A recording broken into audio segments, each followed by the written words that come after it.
पीछे जो भाई साहब हैं, इन्होंने प्याज का माला पहन रखा है और हाथ में एक पोस्टर है जिस पर लिखा है काला बाजारी बंद करो। हाँ, प्याज का माला हमने पहना है। सरकार को मैं बताना चाहता हूँ कि ये सरकार इस पर नियंत्रण करे।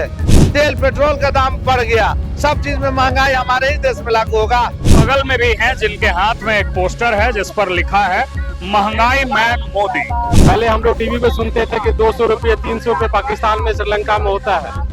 मोदी जी ने हमारी स्थिति को मेढक की तरह कर दिया है। किसान तो महाराष्ट्र में डूब के मर रहा है। बिहार में हमारी सकड़ी चीनी मिलती बंद हो गई, कहाँ गया किसान? खाने पीने के लिए मुश्किल हो रही है। गेस्ट आते हैं उनको हम लोग बुलाते नहीं है। मोदी जी यही चाहते हैं कि अब बाहर के लोग भी नहीं आना जाना बंद कर दे घर में। नहीं दे सकते ना, कैसे करेंगे? चीनी का दाम बढ़ा दीजिएगा तो जहां हम लोग खुल के 4 बार चाय पिलाते थे, अब एक बार भी चाय नहीं पिलाएंगे। सक्षम हम हैं, लेकिन जो असक्षम हैं उनकी आवाज बनने के लिए इस चौराहे पे उतरे हैं।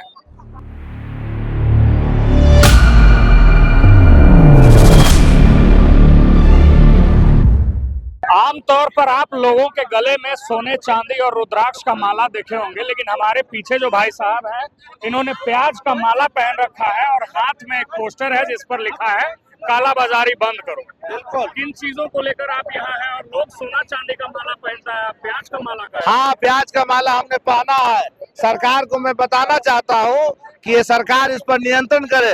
काला बाजारी पर, भ्रष्टाचार पर आम आदमी का जीना दूभर हो गया है। चीनी, दाल, प्याज सब का दाम चढ़ते जा रहा है। आखिर आम आदमी क्या करेगा? तेल पेट्रोल का दाम बढ़ गया, सब चीज में महंगाई हमारे ही देश में लागू होगा। बंगाल में, बांग्लादेश में, भूटान में, नेपाल में कम कीमत में तेल बिकती है। छोटा देश है, हमारे यहाँ सब चीज पर पैसा लिया जाता है। रोड पर टोल टैक्स लिया जाता है, उसके बाद बड़ा बड़ा गड्ढा है सड़क पर। आम आदमी क्या करेगा? गाड़ी वाला क्या करेगा? ये कई तरह का समस्या है जिसके लिए आज हम लोग यहाँ इकट्ठा हुए हैं। एक भाई साहब बगल में भी हैं जिनके हाथ में एक पोस्टर है जिस पर लिखा है महंगाई मैन मोदी। आपके दिमाग में क्या ख्याल है जब ये चीज आप लिख रहे हैं? सर, ये जो हमारे 150 लोगों की समस्या है, जो कुछ लोग रोड पे आ रहे हैं, बट ये हाल पाकिस्तान वाली होने वाली। पहले हम लोग टीवी पे सुनते थे कि 200 रुपये 300 रुपये पाकिस्तान में श्रीलंका में होता है। मोदी जी ने हमारी स्थिति को मेढक की तरह कर दिया है। जो गर्म पानी में बैठा हुआ समझ रहा है कि हम बचे हुए हैं। बहुत दिन दूर नहीं है, 1-2 साल में हम सब जल के मरेंगे, क्योंकि ये आपकी हमारी समस्या नहीं है, ये 150 करोड़ लोगों की समस्या है। 1% पैसे वाले को छोड़ दो तो हम आप सब गरीब मजदूर मर रहे हैं इसके कारण।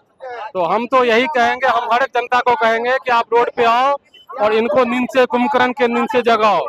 सवाल ये है भाई साहब कि किसी भी चीज का जब रेट बढ़ता है, जो फसल होता है, तो उससे किसानों को फायदा पहुंचता है। अब इस बात से आप लोग क्यों दुखी हैं? सर, मैंने अपनी पूरी पढ़ाई करी है, मुझे पता है कि मैं किसान घर से आता हूँ।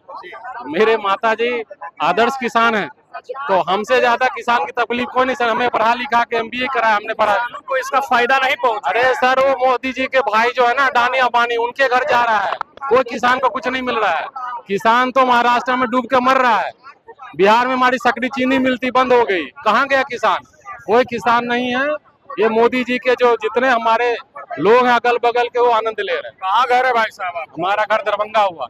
जी, चलिए और भी लोग हैं, सब लोगों से बातचीत करेंगे और जानेंगे कि क्या असर पड़ रहा है इस महंगाई का और ये लोग किन वजहों के साथ यहाँ हैं। महिलाएं जो होते हैं उनके हाथों में किचन का भार रहता है और वही लोग जो हैं वो भंसा संभालती हैं, रसोई घर संभालती हैं। ऐसे में महिलाओं से बात करना इसलिए भी खास हो जाता है कि घर के रसोई की जिम्मेदारी महिलाओं की होती है। प्याज का दाम बढ़ रहा है, इसका असर आपके घर पर, घर गृहस्थी पर बहुत ज्यादा हो गया है, बहुत ज्यादा। खाने पीने के लिए मुश्किल हो रही है। गेस्ट आते हैं उनको हम लोग बुलाते नहीं है। मोदी जी यही चाहते हैं कि अब बाहर के लोग भी नहीं आना जाना बंद कर दे घर में। इस देश में तो वसुधैव कुटुंबकम कहते हैं, फिर आप लोग नहीं दे सकते ना, कैसे करेंगे? चीनी का दाम बढ़ा दीजिएगा तो जहां हम लोग खुल के 4 बार चाय पिलाते थे, अब एक बार भी चाय नहीं पिलाएंगे। और बाहर से फोन पर बोल देंगे नमस्कार, आप हो ही रहिए। ये तो अच्छा बात है ना कि सरकार जो है वो दाम बढ़ा रही है, तो आप लोगों को डायबिटीज नहीं होगा। तो ये तय करने वाले वो तो नहीं ना है कि डायबिटीज होगा तो कैंसर से मर रहे हैं तो लोग कैंसर हटा दे। ऐसा थोड़ा होता नहीं है। आपकी सोच में गंदगी आ गई है कि इतना दाम बढ़ा दो कि लोग ऐसे ही फड़फड़ा के मर जाए। ये महिलाएं हैं और भी कई एक लोग हैं यहाँ पर किन किन समस्याओं से आप लोग जूझ रहे हैं महंगाई बहुत सारा समस्या है। क्या जब क्या तक समस्या है? रसोई घर में क्या समस्या है? रसोई घर में चीनी महंगा है, प्याज महंगा है, तेल महंगा है, बाहर निकलो तो पेट्रोल महंगा है, आगे पीछे जाओ तो भ्रष्टाचार हो रहा है, हर कुर्सी पर धांधली है। मोदी जी करते क्या है? क्या कर रहे हैं मोदी जी? अपना खाली देश विदेश भ्रमण कर रहे हैं, यूजीसी लागू कर दिए, देश विदेश को बर्बादी पर उतार दिए हैं। हमारे बच्चे, हमारे हित नात रिश्तेदार जो मजदूरी कर रहा है उसके लिए तो पूरी तरह से कैद खाना हो गया। एक और भाई साहब यहाँ खड़े हैं, हाथ में बहुत सारा अंगूठी है, स्केचर्स का जूता पहने हैं और इनको भी महंगाई से समस्या हो गया है। क्यों दिक्कत है जी? आप तो इतना सक्षम आदमी है। देखिए, सक्षम हम हैं, लेकिन जो असक्षम हैं उनकी आवाज बनने के लिए इस चौराहे पे उतरे हैं। कहने का मतलब है कि आप गणना करवा लीजिए कि आपके यहाँ बेरोजगारी कितनी है, कितने लोग बेरोजगार हैं। ये जो आज की सरकार है, ये बेरोजगारी के नाम पे आई थी, रोजगार के नाम पे आई थी कि रोजगार देंगे, 2 करोड़ रोजगार देंगे। ये जुमला कहाँ चला गया इनको? मैं आपके चैनल के माध्यम से याद दिलाना चाहता हूँ कि वो 2 करोड़ वाला रोजी रोजगार नौकरी का जुमला कहाँ चला गया। पुनः बोलिए और इस पे धरातल पे काम करने का काम कीजिए। ये लोग ना वोट देते हैं, सरकार को चुनते हैं, सरकार को वोट देते हैं, सरकार को चुनते हैं, उनकी बातों पे चुनते हैं, लेकिन ये तो जुमलेबाज लोग निकले। ये लोग तो झूठ बोल करके सरकार बनाते हैं, कहते कुछ है करते कुछ है। कथनी या करनी में इनका जमीन आसमान का डिफरेंसेज है। इन्हें अपनी कथनी करनी को एक समान करने की आवश्यकता है। चलिए, तो ये कुछ लोग हैं जो भ्रष्टाचार कालाबाजारी का बात कर रहे हैं, उसका विरोध कर रहे हैं और प्याज का माला पहनकर जो चीनी और प्याज का दाम देश स्तर पर बढ़ रहा है उसके विरोध में है। बाकी मेरा नाम रमनिक राज है। आप इस खबर को लेकर क्या कुछ सोचते हैं वो वॉच न्यूज़ के कमेंट सेक्शन में बता सकते हैं। बहुत बहुत धन्यवाद।